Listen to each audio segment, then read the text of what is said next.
ሰላም ጤና ይስጥልኝ እንዴት ሰነበታችሁ ውድ የቻናሌ ተከታታዮች ዶክተር ዘሪሁን ነኝ የውስጥ ደዌ ስፔሻሊስት እና ረዳት ፕሮፌሰር።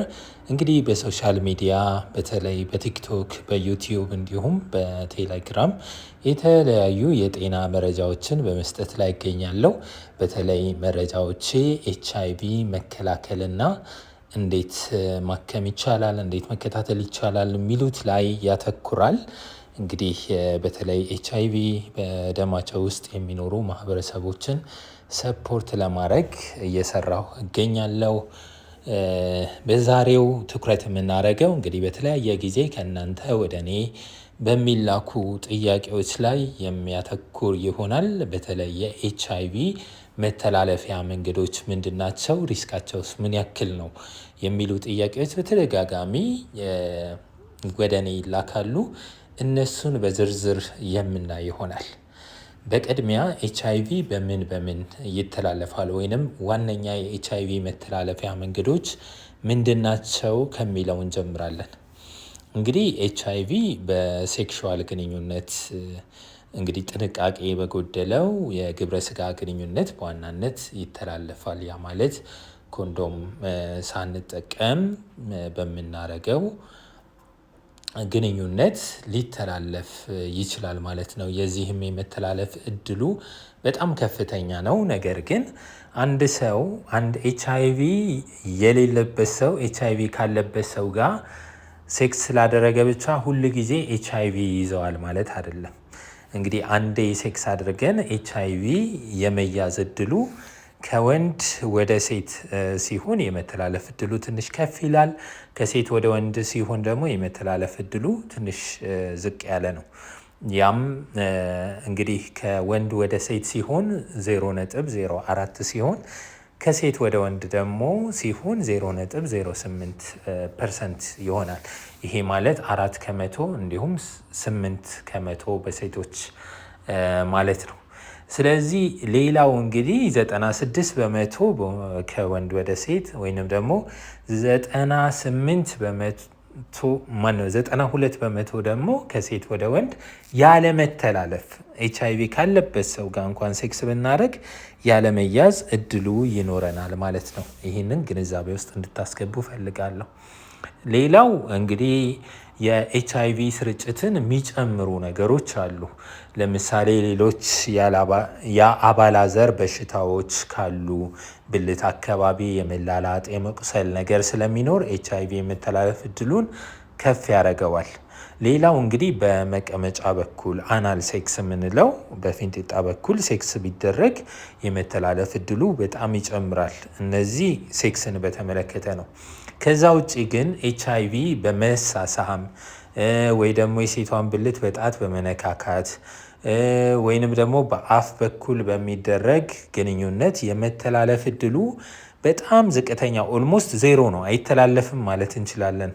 ምናልባት ሊተላለፍ የሚችለው በእነዚህ መንገዶች ሊተላለፍ የሚችለው የደም ንክኪ ካለ የወንዱ የዘር ፈሳሽ እንግዲህ የአፋ ውስጥ ከገባ ምናምን እንደዚህ አይነት መንገዶች ካሉ የመተላለፍ እድል ሊኖረው ይችላል። ከዛ ውጪ ባሉት መንገዶች ግን ኤችአይቪ ሊተላለፍ አይችልም በእነዚህ አይነት መንገዶች ማለት ነው። ሌላው ኤችአይቪ አብረን በመብላት አብረን በመጠጣት በመነካካት የሚተላለፍ ነገር አይደለም። ስለዚህ ኤችአይቪን ሊያስተላልፍ የሚችለው አንደኛ የግብረ ስጋ ግንኙነት ነው።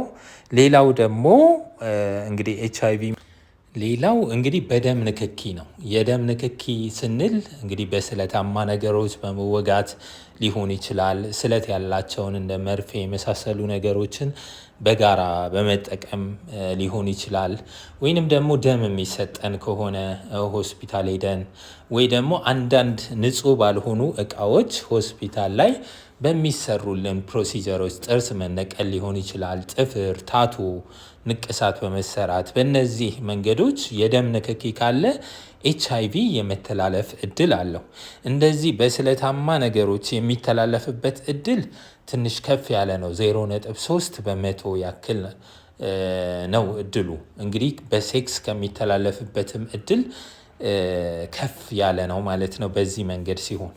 እንግዲህ አንድ ሰው በአጋጣሚ HIV ያለበት ሰው የተጠቀመበት መርፌ ቢወጋ ወይንም ስለታማ ነገር አደጋ ቢደርስበት ፈጥኖ ራሱን በውሃ ማጠብ አለበት። ያ ደሙን ጨምቆ ማውጣት ሳይሆን የሚፈስ የሚወርድ ውሃ ላይ ቁስሉን ማስቀመጥ ለረጅም ሰዓት፣ ከዛ ለአንድ ለ30 ደቂቃ ውሃ ካስኬደ በኋላ ፈጥኖ ወደ ሕክምና ቦታ መሄድ የሚኖርበት። እንግዲህ መድኃኒት ይሰጣል፣ ቅድመ መከላከያ መድኃኒት ማለት ነው። HIV ወደ ደም ውስጥ ቢገባም ወደ ሴሎቹ ገብቶ እንግዲህ በሽታ እንዳያመጣ፣ ህመም እንዳያመጣ መከላከያ የሚሰጡ መድኃኒቶች አሉ። እነዚህ ጸረ HIV መድኃኒቶች ልክ HIV ከተያዘን በኋላ የሚሰጡን አይነት መድኃኒቶች ናቸው። ለ28 ቀናት የሚወሰዱ መድኃኒቶች ናቸው።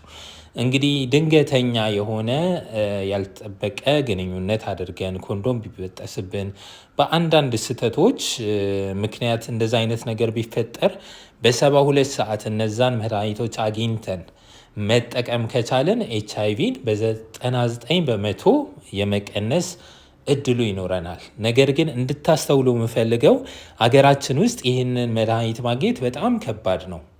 እስካሁን ባለኝ መረጃ እነዚህ መድኃኒቶች ሊሰጡ የሚችሉት ወይ ተደፍረን ከሆነ ወይ ደግሞ ባልና ሚስት የተለያየ ውጤት ኖሯቸው በአጋጣሚ ኮንዶም ተቀዶባቸው ወይ እንደዚህ አይነት አደጋ ቢያጋጥማቸው ሊሰጥ ይችላል።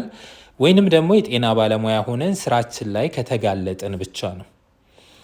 ስለዚህ HIV መተላለፊያ መንገዶችን በተመለከተ ለዛሬ የያዝኩት መረጃ ይህንን ይመስላል። ጥያቄዎች የሚኖራችሁ ከሆነ ኮሜንት ሴክሽን ላይ አስቀምጡልኝ፣ ምላሽ የምሰጥ ይሆናል። ይህን ቪዲዮ ሼር በማድረግ ላይክ በማድረግ ገንቢ አስተያየቶችን በመጻፍ እንግዲህ ይህንን ቻናል እንድታበረታቱ እጠይቃለሁ።